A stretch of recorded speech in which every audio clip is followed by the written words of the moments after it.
First day, new life. Hello, my dear students. Welcome back. I hope you all are doing great and feeling excited to learn English with me today. High school is like its own world with its own rules. It has clear social groups. My high school was in a big city. It was a very large building with many students. Most of us knew the city ways well. We all tried to fit in with our friends. It felt very important to be accepted. We truly wanted to belong. Our school was always noisy and full of busy activity. Halls were crowded between classes each day. In the cafeteria, different groups always sat at their usual tables.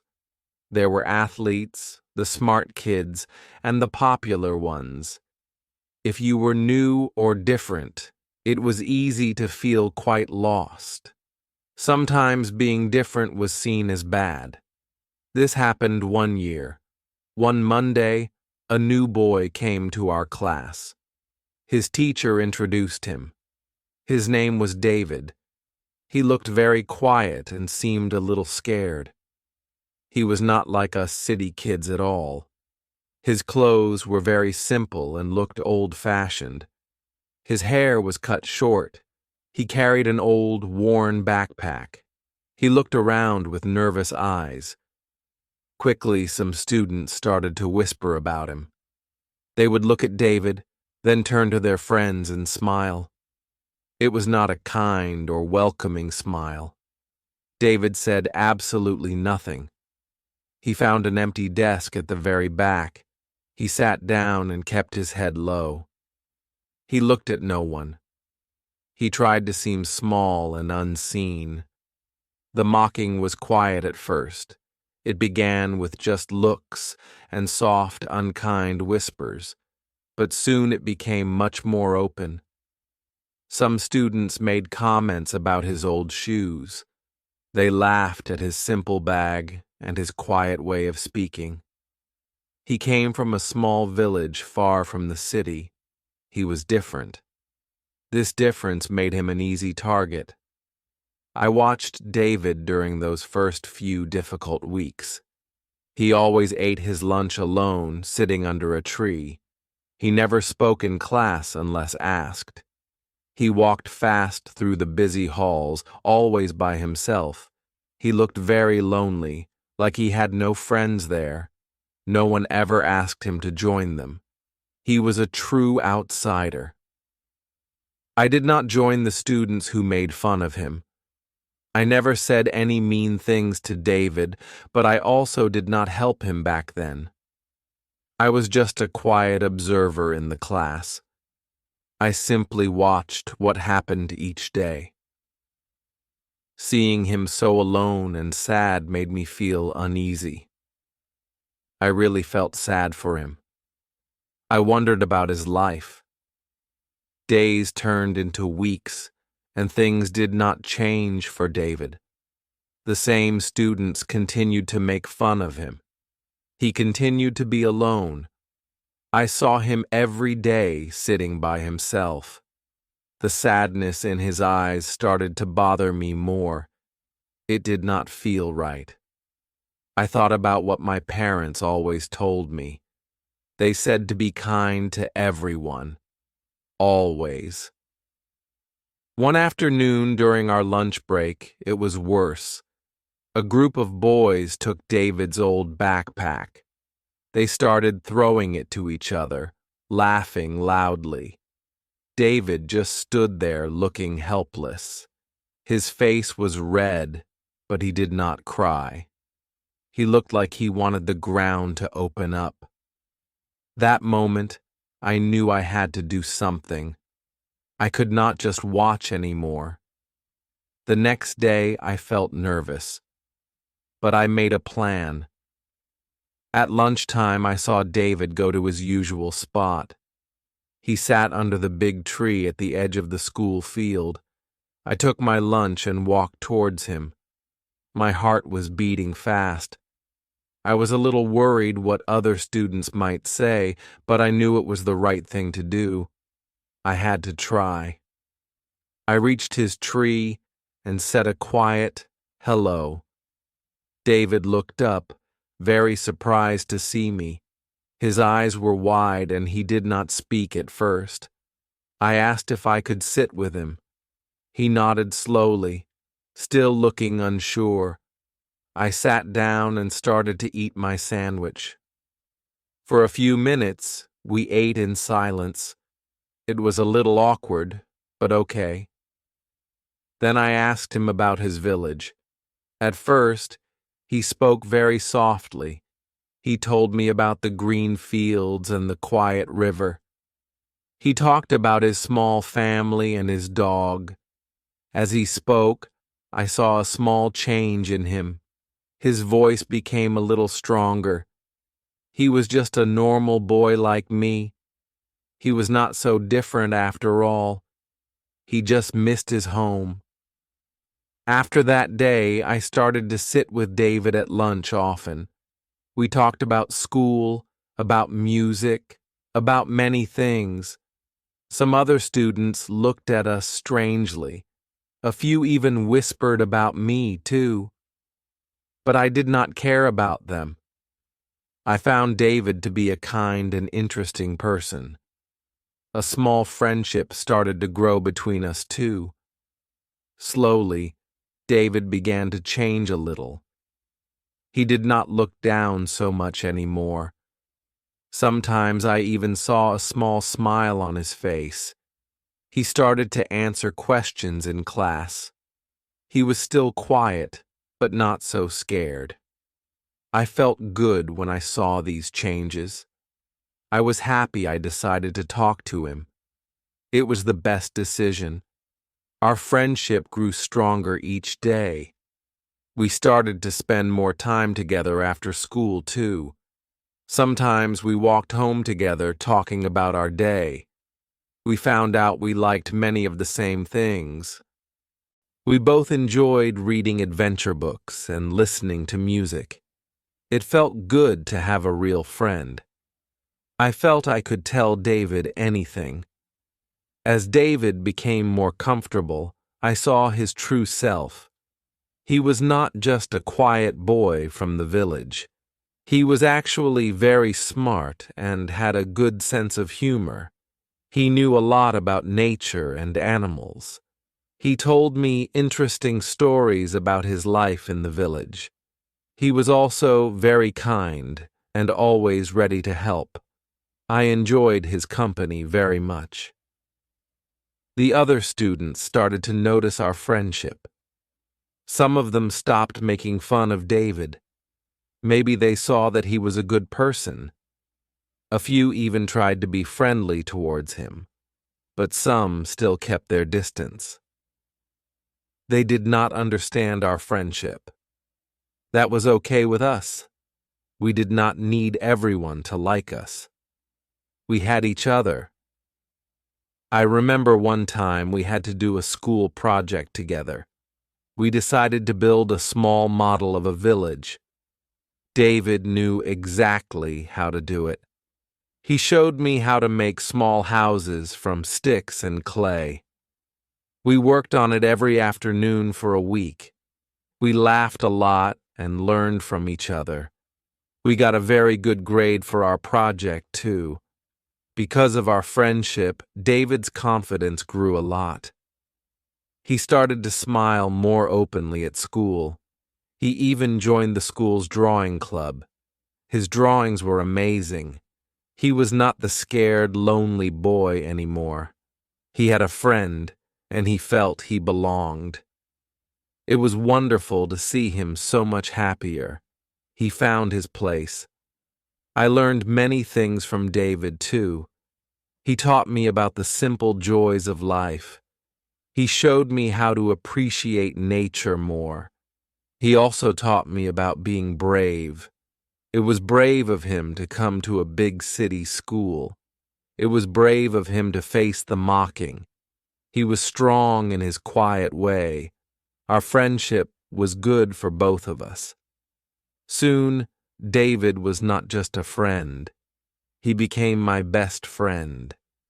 It was strange how it happened. He was the boy everyone ignored or made fun of, and I was just a quiet observer. But we found something special in each other. Our unlikely friendship became very important to me. I was so glad I talked to him that day. Our friendship was not a secret in the school. Everyone knew David and I were always together. Some students who were once mean to David started to act differently. Maybe they saw that judging someone too quickly is wrong. Our friendship showed that people from different backgrounds can be good friends.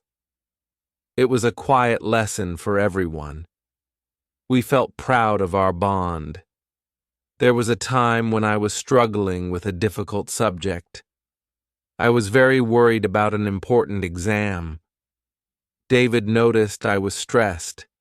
He was very good at that subject. He offered to help me study every day after school. He explained things in a simple way. Thanks to his patience and help, I did well on the exam. He was a true friend.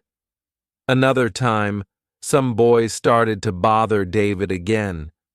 They were saying unkind things about his village. This time, I did not stay quiet. I stood up and told them to stop. I said David was my friend and they should respect him. The boys were surprised because I was usually quiet, but they stopped their mean talk. David looked at me and smiled. Being friends with David changed how I saw other people. Before, I sometimes judged students by their clothes or their group, but David taught me to look deeper. He showed me that everyone has a story.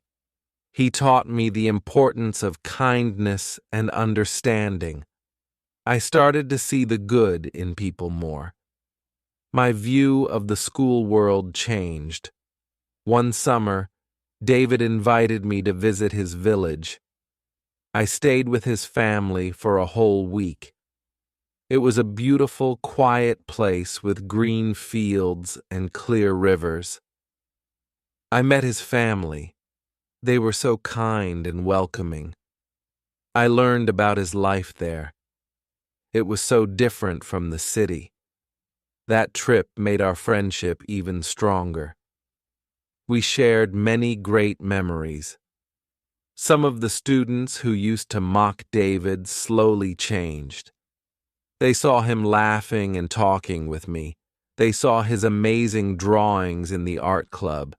They realized he was not just the boy from the village. He was David, a talented and kind person. A few even came and said sorry to him. David was kind and forgave them.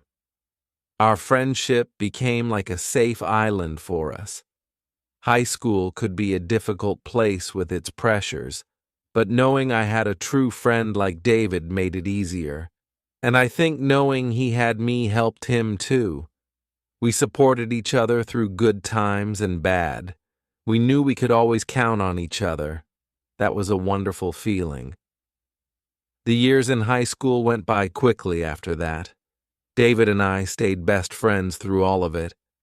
We studied together, we ate lunch together, and we explored the city together. We were known as a pair. Where one was, the other was usually nearby.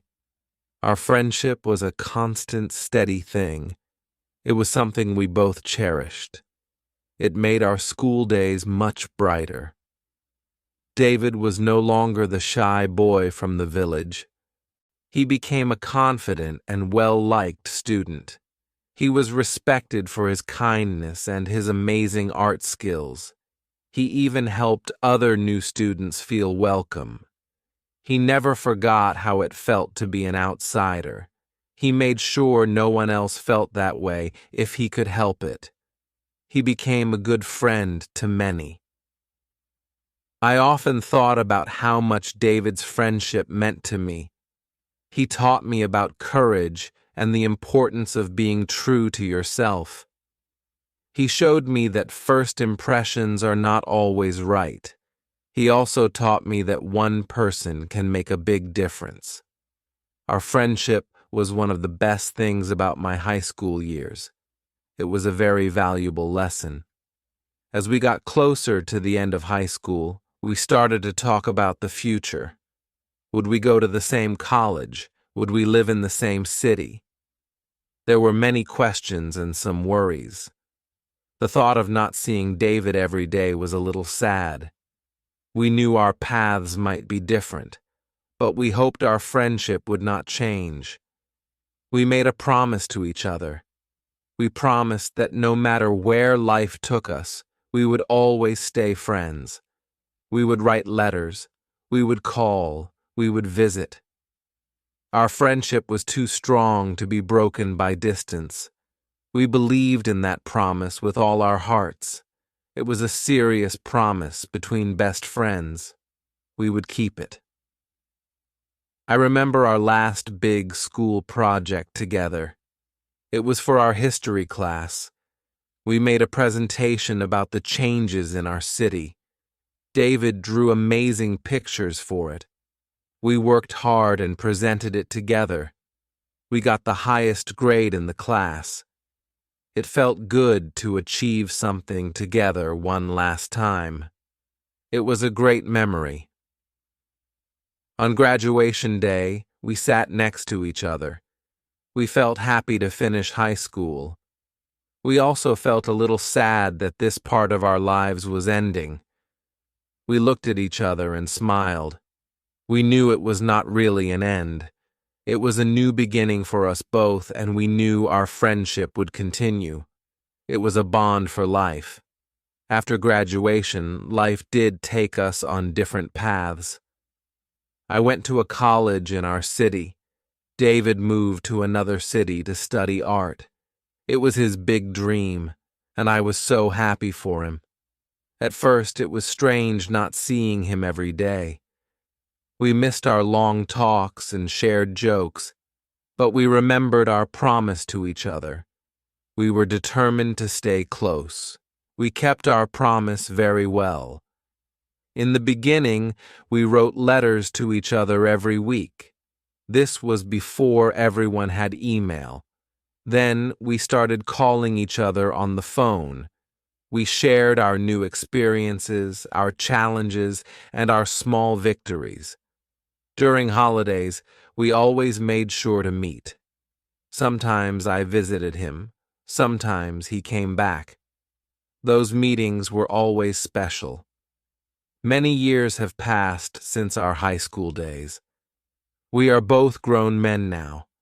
I have my job, and David became a successful artist. He travels the world with his art, but he never forgot his village. He also never forgot our friendship. We both have our own families now, but that bond we formed in high school is still there. It is still very strong. I remember meeting David last year.